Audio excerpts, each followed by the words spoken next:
Good morning, everybody. We've got a lot to talk about right here in New York City, but I got to spend a moment on what's happening in Washington. I'm sure a lot of you saw the President Trump's attempt at a concession speech. It wasn't much of a concession, and it wasn't overly believable. It looked like a hostage video. But look, I don't think this is him recognizing eternal truths and the error of his ways. I think that this was him being banned on Twitter and realizing if he wanted to remain at all relevant, he had to actually act like a president of the United States and do what all presidents down through our history would have done, and done the decent thing and acknowledged he lost and had to transfer power.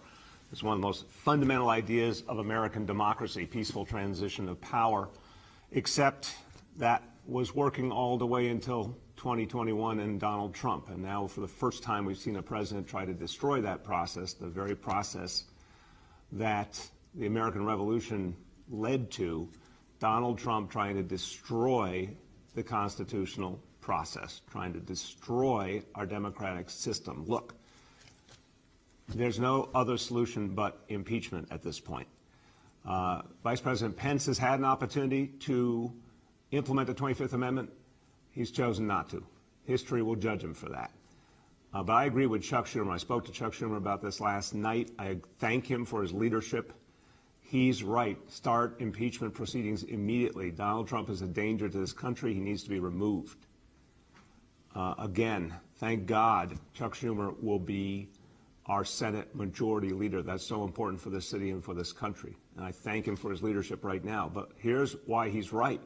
Donald Trump needs to be removed before he pardons every person in sight, everyone who has done everything wrong.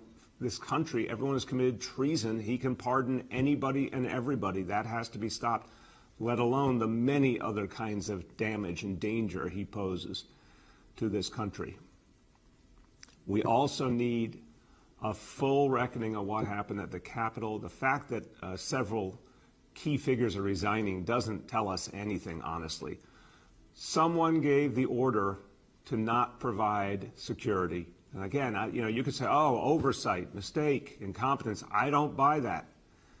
This is too obvious that this was going to be a crucial, dangerous moment, and there needed to be huge security presence. Someone decided not to do that, or some group of people decided not to do that. Who gave the order? Who were the decision makers? Goes a lot farther than the people who have resigned. We need a full investigation of that. We need answers. Finally, in the midst of all this deeply troubling news, some good news. I want to thank all the leaders of the media and all the reporters who chose not to keep giving Donald Trump a platform in recent weeks, who cut him off or didn't even bother to show his attempts to undermine democracy. And obviously to the folks at the social media companies who deprived him of his social media platforms. This is a profound moment when the folks we depend on to protect the freedom of information actually stand up and say, we're not going to aid and abet someone who's trying to destroy American democracy. Talk about the emperor has no clothes, or that scene from The Wizard of Oz, don't look behind the curtain. The minute Donald Trump was deprived of Twitter, he suddenly did not have the same power, the same voice. He didn't have that supersized ability to undermine democracy. I want to thank leaders of the media, leaders of the social media companies for doing what you did. Folks at the TV networks, cable, everyone who decided enough was enough. Don't let this guy have a platform. You did something very important.